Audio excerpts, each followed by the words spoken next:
This past week, my family got together for a video call with my mom to celebrate and remember my parents' 73rd wedding anniversary. And my mom told stories of that day when she and my dad got married 73 years ago in late June. We celebrated and raised a glass because we said to each other, we are the result of their love. My mom said the time went by so fast. She loved every minute of it. And laughing and hearing stories, we learned that their love and wisdom for each other grew in how to love and raise a family. And we were the resultant impact of that love. And we celebrated that as a family, even social distancing through video chat. Today's gospel is an invitation to discipleship in love and witness, and wisdom, witnessing God's love for other people. Jesus describes this invitation to discipleship in two areas in his exhortation with the disciples in Matthew's gospel that we hear. First, it's an invitation to a close relationship with God, like parental love. In the first 3 verses of Matthew's gospel that we hear in chapter 11, Jesus calls God Abba, the Greek word, which means daddy, 5 times. 5 times in 3 verses. Now it gets translated to father, the word father in the gospel, which is more of a formal name for God. However, in the Greek and Hebrew, it is Abba, daddy, and more intimate, personal closeness and relationship with God. To love. Jesus says, praying to God, calling God Abba, daddy, I offer you praise for what you have hidden from the learned and clever, you reveal to mere children.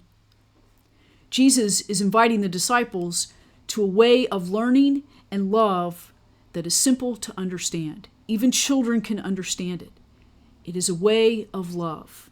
And of love with a relationship with God that is nurturing and loving as a parent loves their children.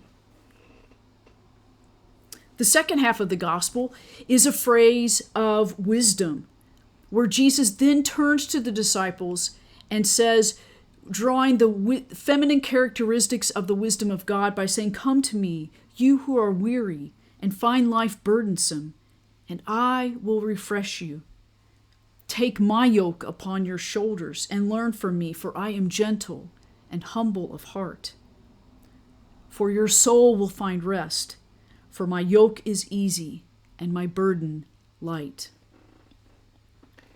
This invitation of nurturing wisdom, Jesus draws upon those feminine images of God. Wisdom is personified as feminine in the gospel, in the Hebrew scriptures. And Jesus says, in those feminine characteristics, Jesus says, come to me because I'm the giver of rest and comfort. My yoke, the wooden frame that's put on oxen to carry plows in plowing the field, it is also used as an image of yoke of learning in Torah or learning in discipleship. And Jesus says, my yoke of learning is easy because it is simple to understand, that children can understand. It's about love. The burden of love is light. It may be challenging sometimes, but it's light. And Jesus says, learn from me because I carry gentleness and humility, humble of heart, and my labor of love. That yoke is easy. Jesus is calling the disciples to love and learn in wisdom and nurturing as a parent loves us. So this week, let us take time to reflect on how we love one another and celebrate love in our relationships. Who are the people who parent us and nurture us in love? Who are our most closest relationships that draw us to this deeper sense of love for one another. And how do we share that wisdom of love with our neighbor? How do we make it easy for people to understand that God's love is about widening our tent to welcome everyone and love all? How do people know that the call to discipleship is one of lifelong learning in how to love and growing in that wisdom of God? Because as my parents have told me, that loving relationship goes by so quickly. They lived it 61 years before my dad died, and my mom continues to experience the result of that love even afterwards in that 73rd year of remembering. How do we grow in love and wisdom of God in our relationships and in loving other people? Because God is humble of heart in God's love, the yoke, the burden is easy.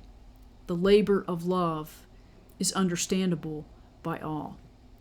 Let us love one another in that nurturing wisdom this week. Amen.